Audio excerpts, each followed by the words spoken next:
SPD calon guru penggerak angkatan 11 Kota Surakarta. Hari ini saya akan melaksanakan demonstrasi kontekstual modul 3.1 pengambilan keputusan berbasis nilai-nilai kebajikan sebagai pemimpin bersama Ibu Kepala SMK Negeri 6 Surakarta, Ibu Dr. Dwi Titi Irdianti, SSI MPD. Selamat menyaksikan. Selamat pagi Bu Titi. Selamat pagi Pak Eni. Bagaimana kabarnya Bu Titi? Alhamdulillah luar biasa. Alhamdulillah sekali ya Bu Titi, tampak serat sekali Bu Titi. Alhamdulillah, terima kasih. Ya, begini Bu Titi, saya ada tugas guru penggerak ini mewawancarai Bu Titi sebentar ya Bu Titi. Dan Ibu, saya ingin bertanya pada Bu Titi, selama ini bagaimana Bu Titi mengidentifikasi kasus-kasus yang merupakan dilema etika di sekolah Bu? Kalau dilema etika itu berarti satu masalah yang menggandang dari dua sudut. Dua sudut yang kedua-duanya adalah berbeda. Kedua-duanya adalah benar, mengandung nilai-nilai benar. Di mana dalam hal ini berarti saya dihadapkan satu dilema, harus memutuskan salah satu. Yaitu yang dimaksud dilema etika di dalam pengertian saya. Ya, baik Bu Titi. Nah, bagaimana Bu Titi menjalankan pengambilan keputusan di sekolah, terutama untuk kasus-kasus di mana ada dua kepentingan tadi yang sama-sama benar atau sama-sama mengandung nilai kebajikan? Ya, yang pertama adalah mengidentifikasi masalah tersebut. Mengidentifikasi masalah tersebut, terus kemudian mengidentifikasi masalah tersebut, kemudian untuk sebagai pertimbangan saya mengambil keputusan adalah kepentingan murid. Kepentingan murid yang saya dahulukan. Tentunya terus mengkaji positif negatifnya dari berbagai dua sisi ya. Dari dua sisi risikonya apa yang harus dilakukan. Ini yang saya pakai untuk mengkaji. Ya, kemudian langkah-langkah atau prosedurnya seperti apa yang biasa Bu Titi lakukan? Yang pertama, saya menolak masalah itu sendiri. Jadi mengerti dulu inti masalahnya itu apa. Terus kemudian inti masalahnya itu apa. Terus nilai-nilai kebajikannya apa. Nilai-nilai di ini apa. Terus kemudian karena ini masalah dilema etika, dari sudut pandang sini, sudut dia pandang yang satu, itu risikonya apa? Dari sudut yang pandang satu, risikonya mana? Mempertimbangkan baik positifnya, terus kemudian efek kedepannya bagaimana, apa dari kedua pihak ini bagaimana. Setelah itu untuk kepentingan murid yang berkelanjutan bagaimana kemajuan ini yang kami pikirkan. Terus tentunya diambil keputusan sih. Kemudian hal apa saja yang selama ini Bu Titi anggap efektif dalam pengambilan keputusan pada kasus-kasus dilema etika? Efektif ya. Kalau efektif ini berarti dalam waktu yang tepat, ya dalam waktu yang tepat dan kemudian bermanfaat. Ya, yang pertama itu tadi sebenarnya sama ya, apa yang saya lakukan sudah sama. Jadi mengkaji nilai-nilai, terus kemudian tentunya dari kepentingan siswa yang dipikirkan, ya terus kemudian tinggal saya selalu setelah saya ambil ini sebelum saya keluarkan, karena saya punya tim, saya clearkan dulu sama tim, terus bukan mencari masukan dari mana timnya, tetapi kami menurut saya seperti ini, mungkin dari sudut pandang yang lain ini akan memberi masukan seperti ini. Kemudian ya Bu, hal apa saja yang selama ini merupakan tantangan dalam pengambilan keputusan pada kasus-kasus dilema etika? Tantangannya adalah karena dari dua sudut pandang yang berbeda ya. Tantangannya itu sudut pandang yang satu, bagaimana menerima dari keputusan yang kita ambil itu. Jadi kalau itu menyangkut dengan kebijakan yang satu dan kebijakan yang dua, mungkin yang yang tidak, yang dikalahkan itu kan merasa kecewa. Tantangannya di situ itu ya, bagaimana memberi pengertian dan kemudian tidak hanya memberi pengertian saja tapi mengajak mendukung. Jadi bahwa ini adalah keputusan, ya keputusannya seperti itu. Jadi tantangannya di situ karena sama-sama betul. Kemudian apakah Bu Titi itu sudah memiliki jadwal tertentu Bu? Ketika menyelesaikan sebuah kasus dilema etika, langsung menyelesaikan di tempat, ataukah memiliki jadwal untuk menyelesaikannya Bu? Kemudian prosedurnya seperti apa? Kalau menurut hal ini, menurut saya karena kalau hal itu dilema etika, kalau bidangnya, kalau persoalannya itu harus diselesaikan segera, saya selesaikan segera ya. Kalau menyangkut nyaman, itu saya selesaikan segera, menyangkut hal yang itu. Tetapi kalau misalnya bisa dikatakan keputusan yang saya ambil bisa tidak perlu waktu gitu ya, saya lebih suka memilih perlu waktu. Saya lebih suka di situ karena saya akan memiliki waktu mengkaji supaya tidak tergesa-gesa. Terus tentunya karena saya juga orang yang beragama, saya berdoa supaya keputusan yang saya ambil tepat itu. Terus kemudian yang saya sampaikan tadi, apa yang sudah saya lakukan saya sampaikan kepada tim masukan dari tim dari sudut pandang mereka bagaimana sebelum itu.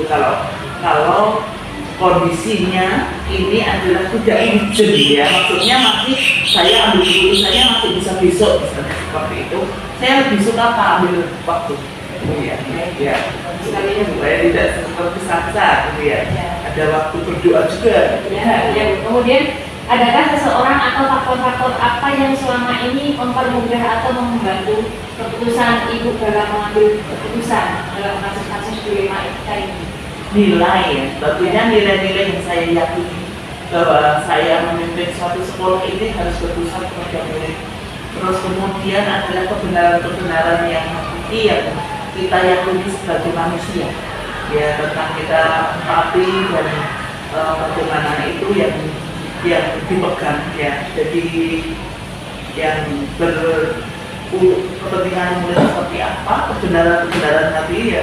Wong Jawa misalnya seperti itu, etika nilai itu menjadi hal yang efektif di dalam sangat membantu di dalam saya menjadi gitu ya. Itu yang terus kemudian ini kebenaran dari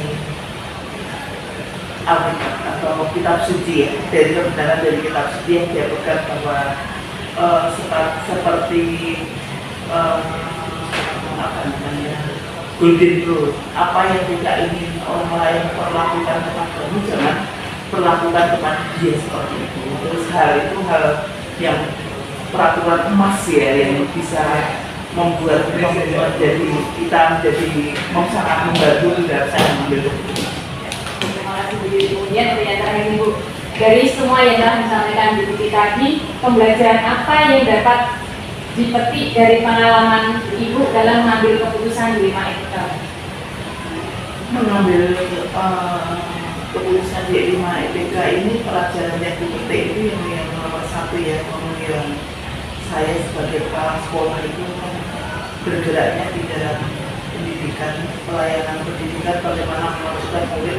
Intinya adalah bagaimana suatu keadaan ini akan membantu murid semakin berkembang, gitu ya. Yang kedua tentunya sebagai orang beriman, jadi kalau pengambilan keputusan didasari oleh rasa takut akan Tuhan, artinya adalah takut dusta, artinya kan di situ bukan dengan kepentingan diri sendiri, tentu akan akan dibimbing menjadi dalam mengambil keputusan yang benar.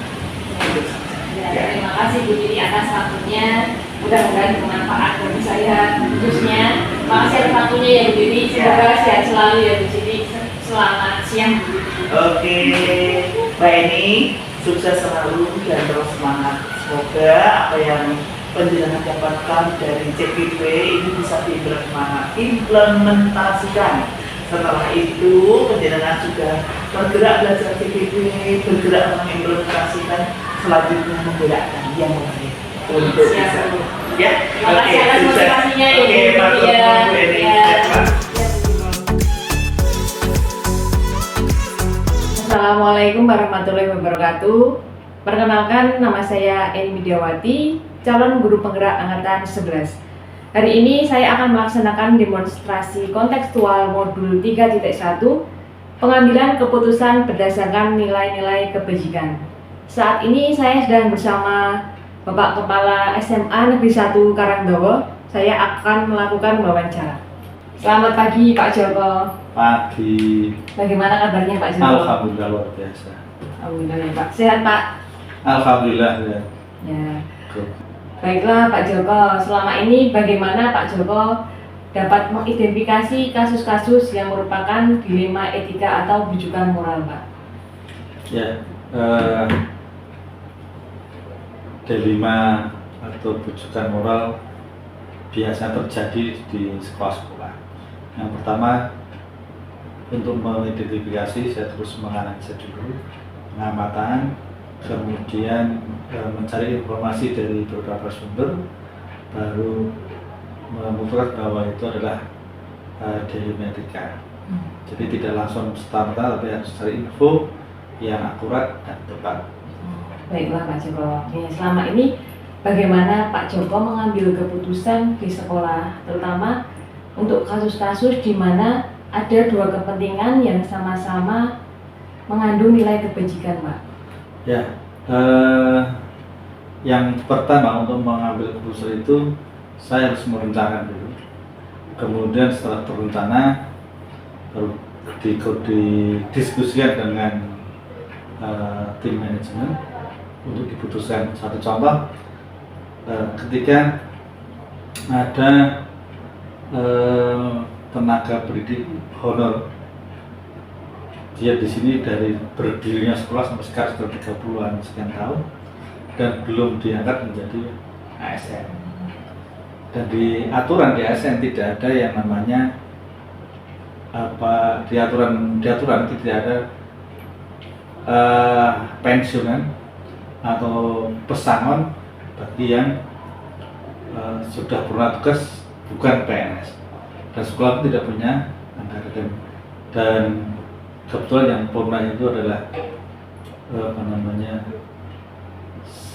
dia pengelola kantin, dan di sini aturannya adalah yang pengelola kantin adalah yang masih bertugas, PTT yang masih bertugas.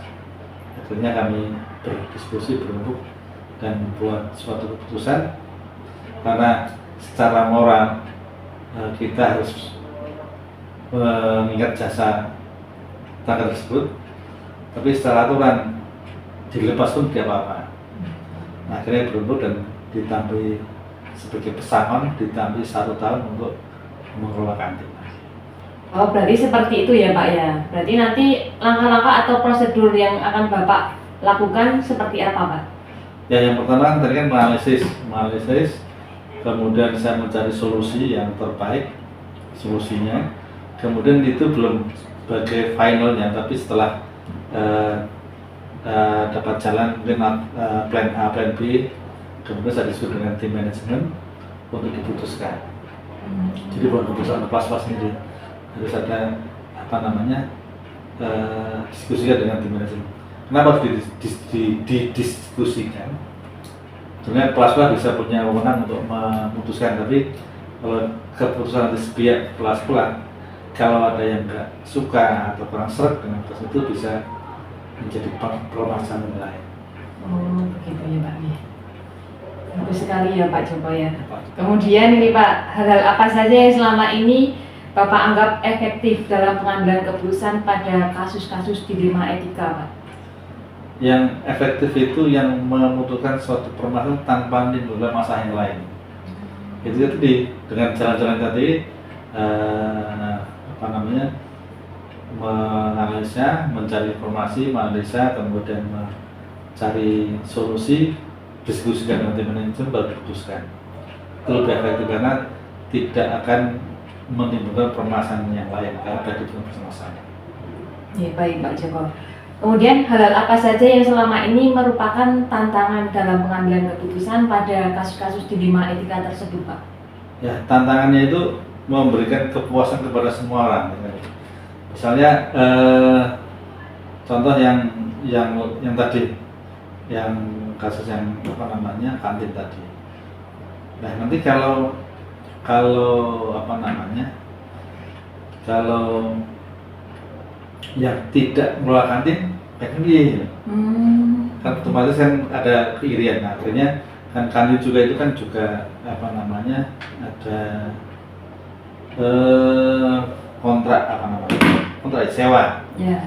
Nah akhirnya yang tidak itu, yang tidak bahkan ini ada pesangon kecil tapi itu mungkin dari dana yang penyisian dari kantin sebagai itu untuk yang tidak mengelola kantin. Jadi ada harus bagaimana ketika terjadi suatu permasalahan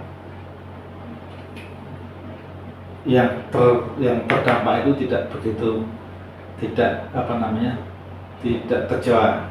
Bagaimana win-win solusinya harus dikedepankan. Ya, baik Pak. Kemudian apakah Pak Joko memiliki jadwal tertentu dalam sebuah penyelesaian kasus dilema, Pak? Apakah Bapak langsung menyelesaikannya di tempat atau menjadwalkan untuk menyelesaikannya, gitu, Pak? Tidak ada jadwal khusus karena kan yang namanya permasalahan datanya tidak tahu kapan. Jadi harus ketika ada permasalahan tadi urutannya kan. Prosedurnya tadi ya, Pak? Tidak. Sekarang masalah besok harus tidak. Kalau memang urgent harus hari ini. Kalau misal masih longgar dan bisa celahnya, mungkin masih ada longgar. Jadi tidak ada jadwal khusus.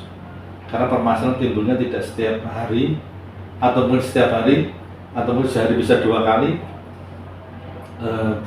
belum tentu. Jadi sehingga tidak ada penjadwalan khusus. Baik Pak Joko, begini untuk selanjutnya, adakah seseorang atau faktor-faktor apa yang selama ini mempermudah atau membantu Bapak dalam pengambilan keputusan dalam kasus-kasus dilema etika ini, Pak? Ya, kita yang pertama niati dengan ibadah. Kemudian orang-orang yang membantu tadi, yang tim manajemen tadi, yang saya sebut tadi, untuk membantu memutuskan. Artinya kita sudah punya plan A, B, C misalnya. Kalau plan A ditolak ini ada C. Sehingga yang membantu ini teman-teman yang di manajemen, ada wakil kepala sekolah, ada TU, ada bendahara. Tapi yang biasanya yang paling dekat adalah para wakil kepala sekolah itu. Iya, baik Pak. Nah, kemudian yang terakhir nih Pak, nah dari semua hal yang telah disampaikan, pembelajaran apa yang dapat diambil dari pengalaman Bapak dalam mengambil keputusan dilema etika, Pak? Sabar. Sabar nih. Jadi dengan banyak permasalahan itu mendewasakan seorang. Orang yang sudah terdewasakan akan lebih sabar. Jadi ketika ada permasalahan tidak langsung panik dan sebagainya, sabar, sehingga dengan kesabaran dengan itu bisa akan mencari jalan solusinya, mencari solusinya untuk masalah. Jadi tidak gusah-gusur. Yang mungkin kalau jenengan di kelas-kelas anyar-anyar mungkin ketika ada masalah panik dulu. Ya. Tapi kalau sudah terbiasa, insya Allah jadi sabar. Ya, baik. Terima kasih Pak Joko atas waktunya. Semoga bermanfaat untuk kita semuanya. Terima kasih juga atas sharing pengalaman yang telah Bapak lakukan selama ini ya Pak. Sama-sama, semoga sukses seperti kepala sekolah. Amin. Terima kasih Pak Joko. Assalamualaikum. Waalaikumsalam.